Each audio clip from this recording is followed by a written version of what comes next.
Namaste Saraswati Devi Gauravani Pracharine Nirvishesha Shunyavati Paskatya Disatanine Sri Krishna Chaitanya Prabhu Nityananda Shri Advaita Gadadhara Sivasadi Gaura Bhaktavinda Hare Krishna Krishna Krishna Hare Hare Hare Rama Rama Rama Hare Hare. This process is supposed to free us from casteism, institutional superiority thinking of any kind. So what has happened in our dear ISKCON movement or in our dear Gaudiya Math movement? What can we learn? How much are we really free from casteism? It's a very serious issue because along with casteism comes minimizing others, taking away certain natural rights and privileges, to just share it amongst your peers. Injustice. So Lord Chaitanya's movement is the movement who knows the science of Krishna can become a spiritual master by teaching this to others. And he should do so. And when we take initiation in Gaudiya Vaishnavism, we take initiation into an initiation school. Just like when you go to medical school, you're supposed to turn out a medical doctor. So if you really take serious instruction of Guru in Gauranga, you're supposed to become a pracharak, a preacher of divine knowledge and divine love. Again, I repeat, what I'm saying is not meant to offend anyone. This is simply meant to learn from our mistakes, our so plentiful mistakes. Many of them I've experienced on my own skin, and others I've observed them in my surroundings or just by hearing about it. It's very complex. I don't really know where to start. And certainly many people will raise their eyebrows, say, uh-oh, is he attacking us? No, I'm not attacking the GBC. I'm not attacking the initiated Brahmins. I'm not attacking the sannyas class. I'm not attacking the Bengalis, and I'm not attacking the Oriya Bhaktas. I'm not attacking the older devotees versus the newer devotees. I'm not attacking the Prabhupada disciples against those who are not Prabhupada disciples. I'm not attacking those who are Indian born and those who are not Indian born. No, it's not the idea. I'm attacking that spirit that we are something special due to some special upadhi, some acquired benefit by birth or by learning or by joining earlier than others. And then, instead of becoming the most graceful, preacher, loving, kind personality, you take it like it's a stripe on your shoulder and you're looking down on others who don't have that stripe. It is happening. It's a human frailty. It sneaks in everywhere. It was so funny. When we came to India, the first proper batch of devotees, big Harinam in Mayapur. And then we crisscrossed with some Bengali parikramas, which were large amount of ladies, all barefoot, all simple, all so nice and pure. But we thought, oh, we are the Prabhupada people. We came with Prabhupada. Everybody with a big camera around his neck. We felt superior. We, whoever the shoe fits, okay? In this exposition, it's like that. Whoever the shoe fits, if it doesn't fit you, then don't wear it.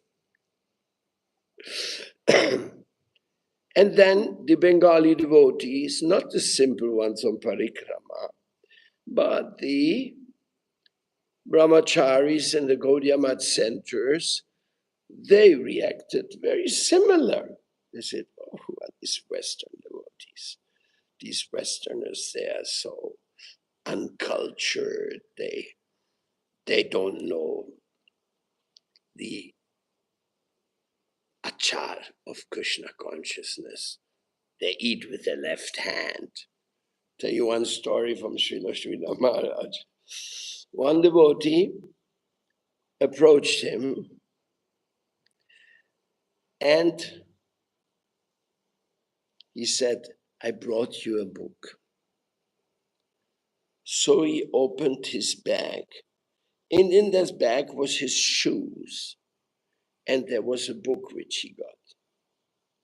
When he pulled out the book next to the shoes, Srila Srila Maharaj went like, how can you put a sacred book with the shoes? How can you do that? And then he said, oh, Gurudev, I'm just a mlecha, I don't know. So anyhow, he gave the book. And then in order to offer his sastanga dandavat, he took off his japa and put them on his shoes and put the sastanga dandavat.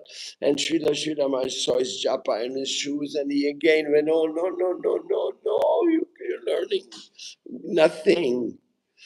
So Srila Prabhupada sometimes used to call it washing coal. Preaching in the Western world is like washing coal. You wash it and comes out black. It is only black comes from the coal.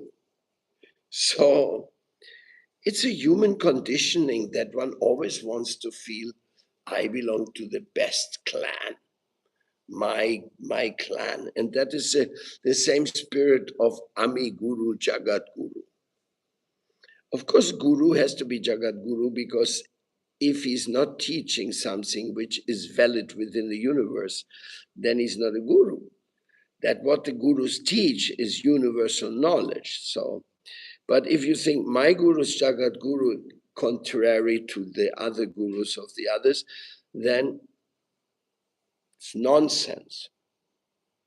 It creates a caste, the Prabhupada disciple caste.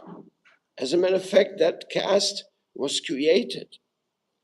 There was a joke, not really a joke, but people used to say, I'm a Prabhupada man, special American taste. I'm a Prabhupada man.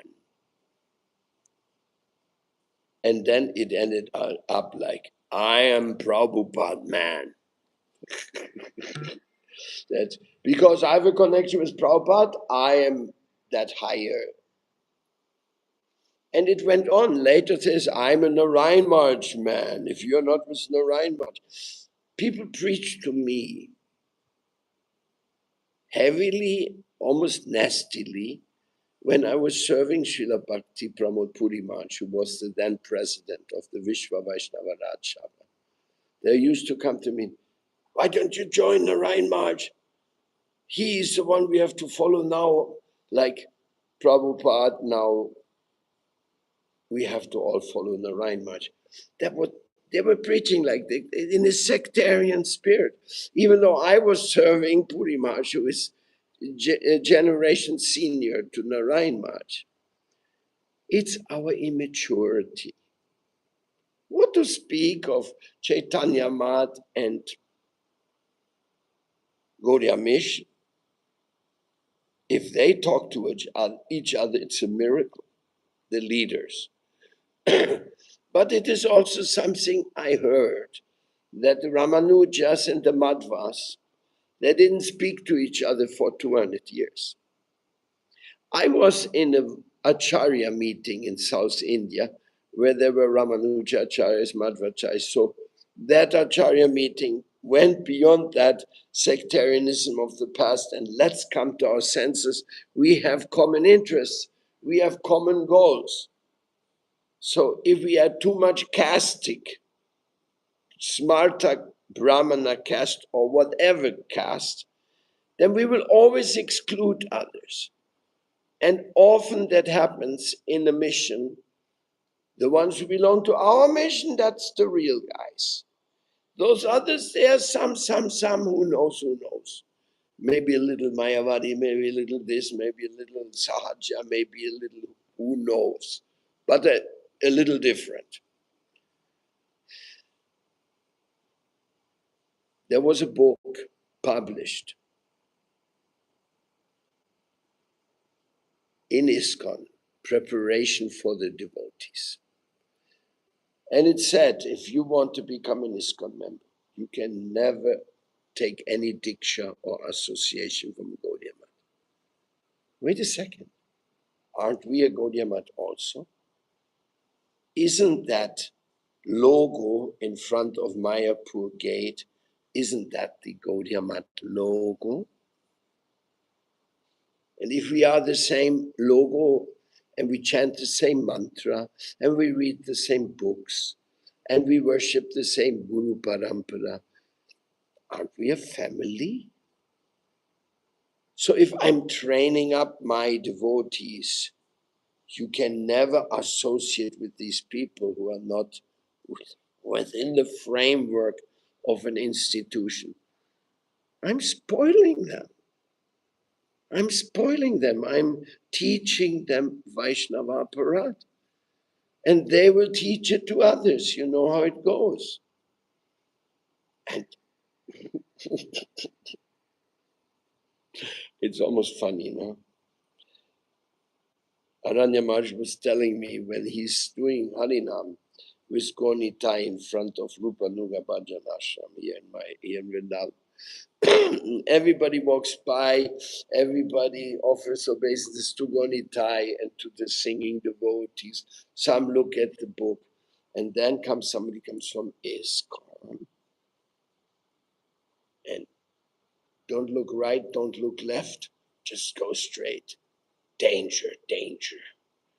They are chanting Hare Krishna. They're dangerous people. They love Sridhar Maharaj. That is very dangerous. Something like that. They don't smile. Of course, whoever the shoe fits. No, I have many friends in ISKCON, and I love ISKCON. The ISKCON is the cradle of my spiritual life. I love ISKCON. But if you ask me, give up my love for Gaudiya Maths in order to be a full recognized ISKCON member, I would say that's not Siddhanta. You cannot request that. That is wrong. And I'm here to surrender to Krishna and to the pure devotees. I'm not here to surrender to some wrong concocted conclusion by some group of people who are neophytes. They are neophytes. When I was reading the books of Srila Sridhar Maharaj, I wrote a letter to the GBC, 14 pages, and I gave all the good arguments of Srila Sridhar Maharaj about no zonal guru and many other things, no centralization. But I didn't mention his name once. I took Prabhupada's quote from Prabhupada's books to put what he was teaching us, because there's no difference. So I handed this to the GBC, and they made a committee. And in that committee, I was ordered, come present yourself. Satsvarup Maharaj was in that meeting. Jagadish was in that meeting. I don't remember who more, a few more less glamorous figures were sitting there. I had mentioned in that letter, if the mistakes in ISKCON would not be corrected, I had no other chance, but I would have to leave the institution. So they never touched any of the topics of my 14 pages. They said, because you said that, you should rather have committed suicide than even thinking that you could leave ISKCON. But that's from the mouth of Satsvarup Maharaj, who I respected so highly because he was so close to Prabhupada. He had so much mercy. I was always envious of him, how he could get so much association of my guru. I was blown away. I said, what? Are you serious? Anyway, this is something from my personal experience. And I ended up with Guru Maharaj, Bhakti Rakshita Maharaj. Had to kind of make a new start. And that's very interesting. Because when that happened, I went to Guru Maharaj. I understood. Oh, at the same time, the GBC told me, I'm not allowed to go back to Colombia. Colombia was prohibited, even though I there the last years had built up the yatra, but now I was not GBC obedient, so they prohibited me. They said, you have to travel 6 months with Jayapataka Maharaj to learn what is an ISKCON Guru. So I was in quite a complicated situation. I share this with you because most devotees have no idea what happened, really. Then I called the devotees in Colombia and told them, dear devotees, I will not be able to come back. They just told me I'm not qualified to be there and lead you, so they're not allowing me. So then the devotees in Colombia, they made a meeting amongst themselves. And they knew the letter which I wrote, the 14-page letter. They knew that there was a lot of substance and Siddhanta. Then they called me again from Colombia, says, if you're not coming back, if you're going to be out of ISKCON, we'll be out with you. So please come back and let's organize things. So institutional casteism. Some people just decide you are not. How is a godbrother have a right to decide what his godbrothers has to think and say?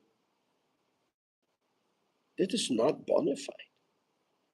We are individual thinkers. We have to be, otherwise we cannot become Brahmins or sannyasis.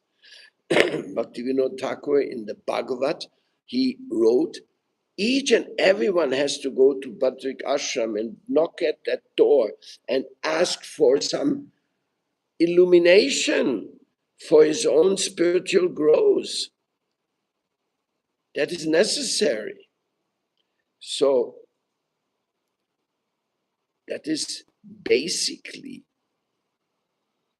what is the great mistake. When one godbrother wants to impose on another godbrother,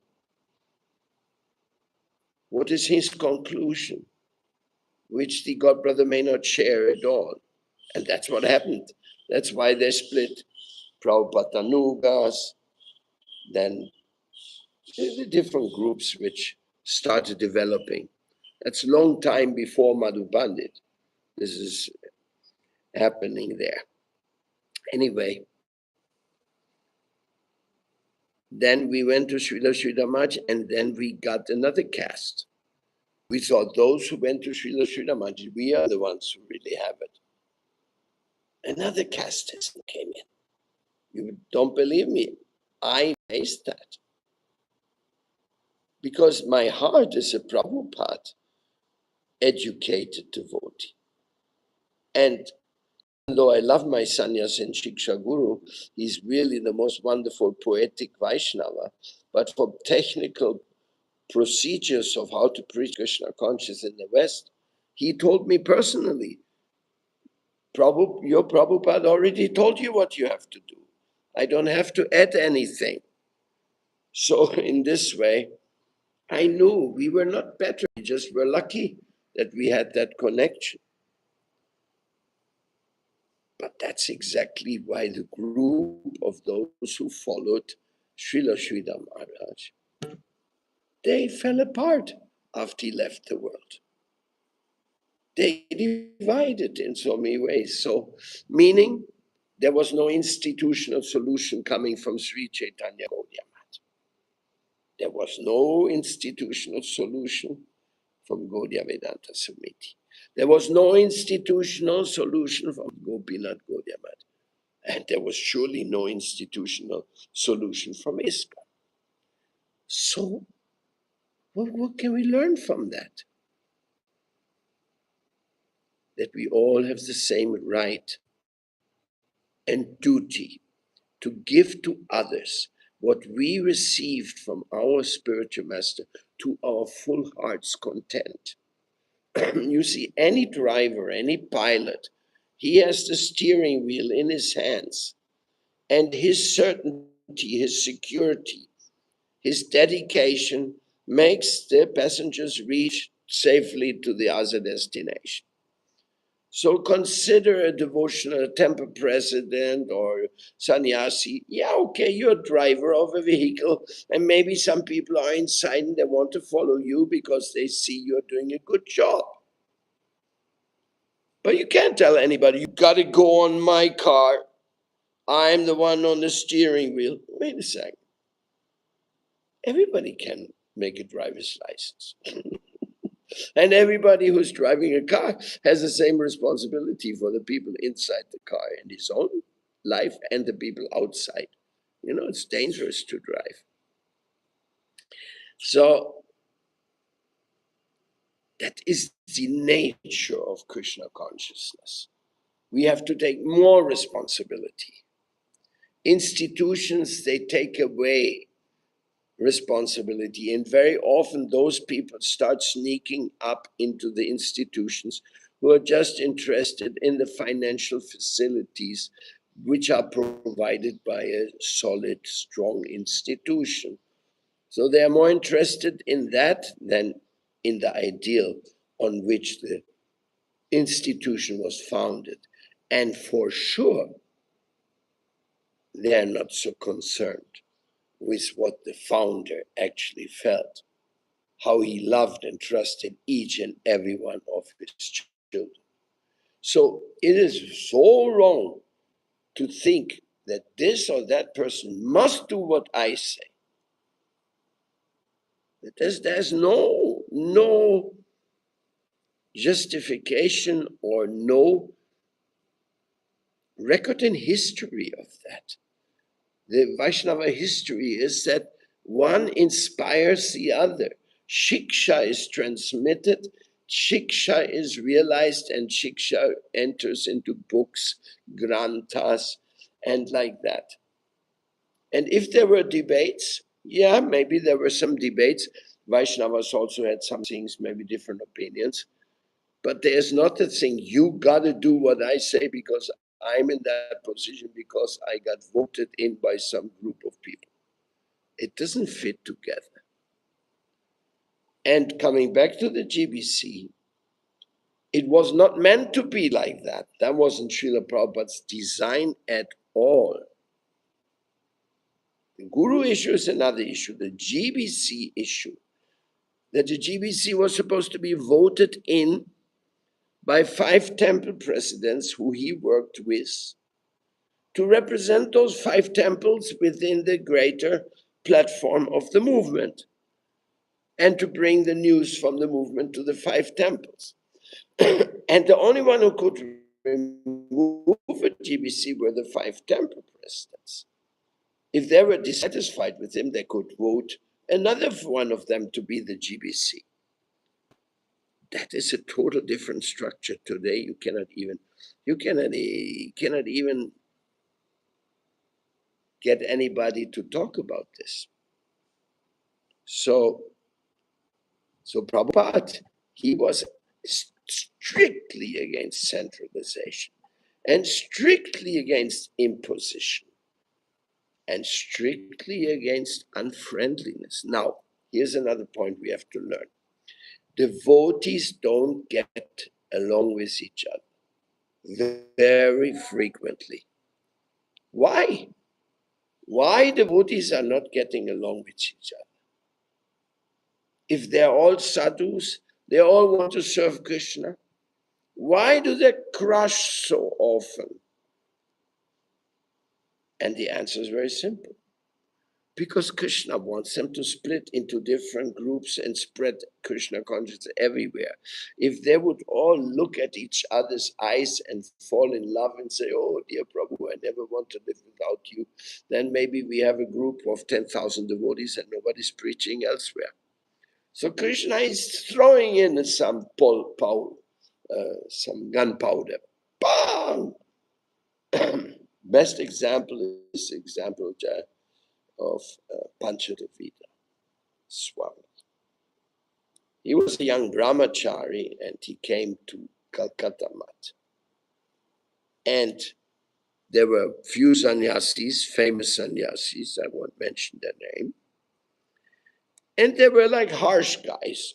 And this young brahmacharis, they were just ordering him around. And finally, they were like slapping him. So one of the sannyasi was a real big guy. He took the brahmachari into the arm like this. I don't know what was the dispute. The brahmachari went into despair and he bit the sannyasi in the arm, very heavy. So the sannyasi had to let him go. So now the brahmachari thought, I'm finished. They're going to tell Prabhupada that I bit a sannyasi. He's going to throw me out of his movement. And 3 days later, Srila Prabhupada was arriving in Calcutta. The brahmachari, he was waiting behind the door. And when Prabhupada went up Albert Road, he went up into second floor temple. He went into the room, the brahmachari went, choo, because nobody was inviting him as a brahmachari to come in there. So he went in. So now Prabhupada asked, oh, how are you? What do you want? And then Panchadevita said, Prabhupada, can you give me sannyas? He was only a year or so in the movement. Prabhupada said, sannyas? Why you want to take sannyas? And he said to Prabhupada, because I can't work with these people here. They are too tough, too harsh. I can't work with them. And Prabhupada said, that is a very good reason to take sannyas. Now, if that would be a joke, Prabhupada had given orders sometimes we stopped giving sannyas and he again gave sannyas, but I think within the next 3 weeks or so, he gave sannyas to this brahmachari and he sent him to Hong Kong. And he started the Krishna conscious movement in Hong Kong. So this makes my point. Yes, sometimes we don't get along with each other. But this is another issue because when people are harsh with each other, they are simply not nice. They don't have a good adhikar. People of a very good adhikar, they're always gentle, friendly, comforting, service-like. When they meet another devotee, they will not do anything or say anything which makes that devotee feel unhappy. So that is the real, if you want to make a nice temple, if you want to have disciples to preach and expand Krishna consciousness, you better learn to become humble and kind like Prabhupada used to be always. Always. He could be strong, but he was always kind. Kind, kind, kind, and kind again. I've seen it with my own eyes. I've heard him. I had to present problems to Prabhupada. I saw how he was dealing with the problems. And I can only say that he won us over because he was kindness personified. Love, devotional love, that was Prabhupada. And he was serving us so humbly, you could say disinterested.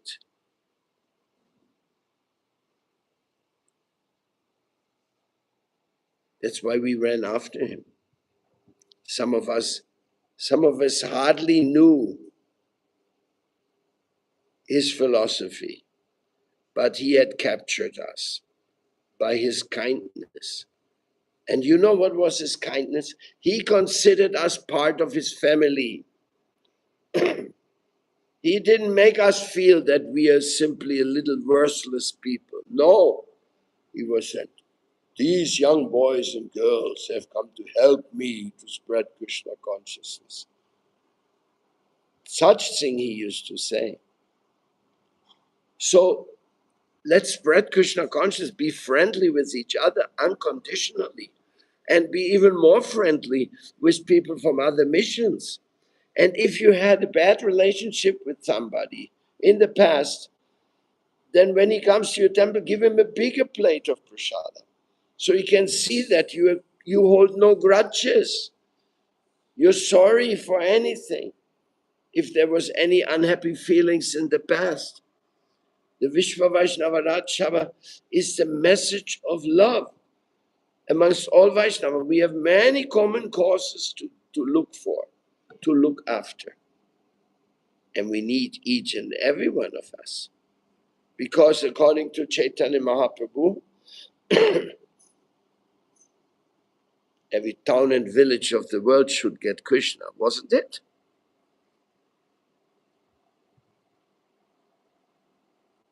That is the kindness of Chaitanya Mahaprabhu, that he wanted us all to become Krishna conscious and share Krishna conscious wherever we go. And there's no way you can do that unless you establish a loving relationship with the local devotees. Every success in Krishna consciousness is based on loving, caring relationship with new devotees. TLC, tender love and care. That is what we learn from our gurus, Srila Bhakti Pramod Puri Maharaj. So much tender love and care. So let's go ahead. What can you do? What can you do for the Vishwa Vaishnava Rajsabha? Deal with everybody with tender love and care, and you're one of the most important outposts of Vaishnavas. And when you hear about what others do and what's the idea, spread the idea around, because love has to go beyond the missionary borders. Any love which is only within the restriction of the of the particular border of an institution, that is another caste. We're creating another caste. Think about it and forgive me if I say anything which may have hurt your feelings or you cannot agree 100% with me. That is the message of our spiritual master, that we should share each other's feelings, and we should establish temples, make new devotees, take care of the holy Dham. He told Hayagriva, clean the holy dhams, fix the broken temples, and worship Krishna with great love and care. So we all have to take part of that. From the little deity at our home in the Grihastha house, or whoever, where we have deities, up to the big temples, up to the temples of the six Goswamis, which is another subject, the mission of the six Goswamis. Where is the mission of the six Goswamis? Well, we know where it is. It manifested through Srila Prabhupada and through the Gaudiya Math. Radhe Radhe, Radhe Shyam.